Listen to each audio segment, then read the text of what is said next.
People always throw around the word grit like it's this tough, manly trait only cowboys use, when it's actually something we can all have. And here to tell us about the importance of not only having grit but instilling it in our children is Ken Dolan-Del, president of Green Gate Leadership. Good morning, sir. Good morning, Danny. Great to see you. Great to have you. Nice to be here. I gotta tell you, when it comes to grit, I like oatmeal. More of an oatmeal guy myself. I was worried that we were going to go there. You knew as soon as you threw grit out there, I was like, I'll make one bet. All right, bad joke out of the way.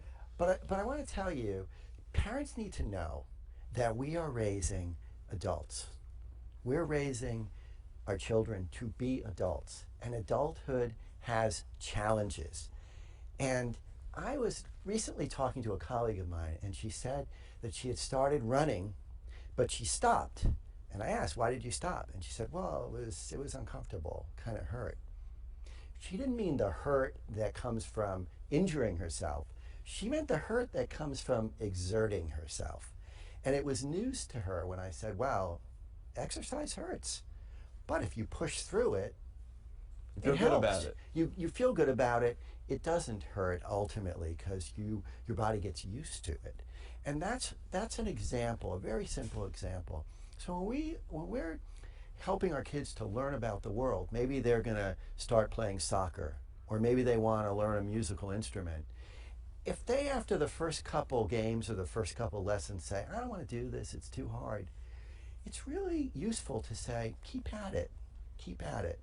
Too many parents, in my experience, help their kids by rescuing them from even slight discomfort, and that's not really helping them.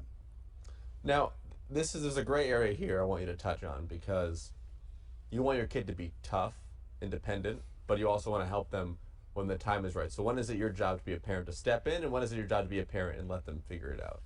Well, first of all, I don't know that we want them to be tough. I'm not sure that I would use exactly the same. Maybe not the word tough. Does that have a stigma now, the word tough? I don't know about that either, but I think we want them to have persistence. We want them to have some discipline. We want them to know that developing a skill takes devotion to it over time, that we're not going to be great at it at first. But I also think that where you might be going with that is there are some things we don't want to leave to our kids. So, for example, if our kid's being bullied at school, they can't handle that. They need somebody who has greater authority to step in and help, and we need to be the authority that starts that goes to the school and says, look, this is happening, we need your help with that. So any kind of abuse, a child can't handle that. But when it comes to learning things, when it comes to, for example, it's a good thing for a kid to learn that they have grit. And that can only be learned through personal experience. It's kind of like learning how to ride a bike, knowing what it feels like to fall in love.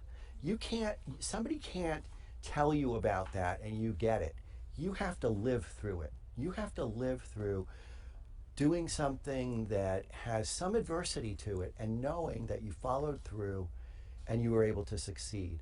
That life experience prepares our kids for what comes next. Yeah, I think a lot of people worry about millennials, or now we're on to the next one, Generation Z, and how they're getting the trophies too often, they're getting loved too much, they're not building enough stamina to withstand the journey that it takes to master something.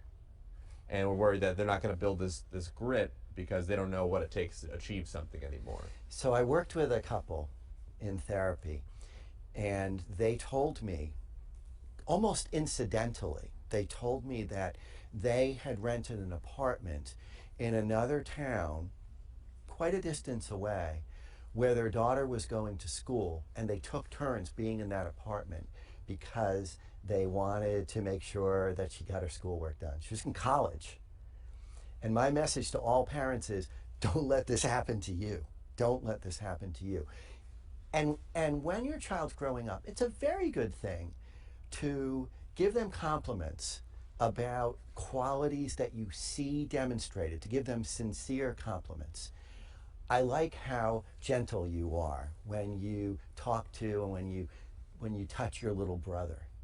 I like the fact that you really think things through.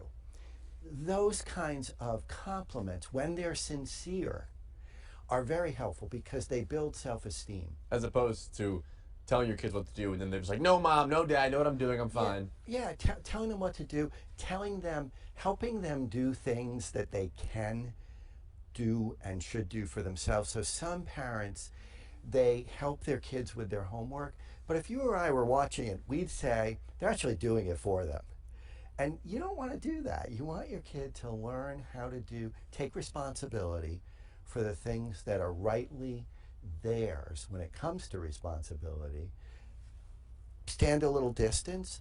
If they ask for support, give them some support. Ask them some questions that will guide them toward doing what they need to do to complete what they have responsibility for, but don't do it for them. That's how you do it. Thank you for at least doing this for us and telling us about this, Kim. We appreciate having you.